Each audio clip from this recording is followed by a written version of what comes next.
Brett from Patio Pleasures. If you've got a Marquis spa and your waterfall valve or your neck jet valve is leaking, running water down into the tub, here's what you need to do to fix that. This will work on the Elite series and the Vector series.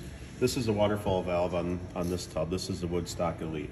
So first thing you want to do is remove the handle, pull straight up, it'll come off. Typically what we see in this scenario is this cap is loose.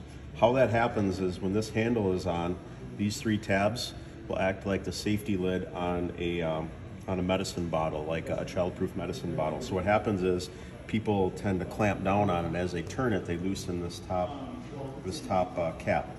This top cap here, what you want to do is make sure it's tight. You want to turn it counterclockwise and make sure it's tight. If it still leaks after that, turn it counterclockwise, remove the cap, make sure your O-ring is on there. Make sure your O-rings are inside the cap as well.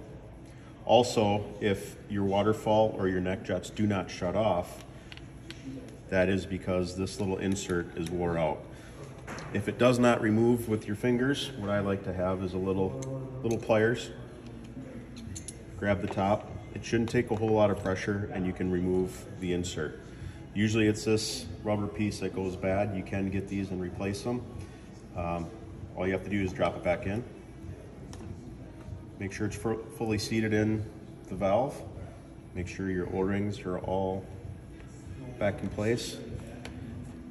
And tighten the cap back down. Make sure the cap is good and tight, that way it won't leak. And then replace your handle.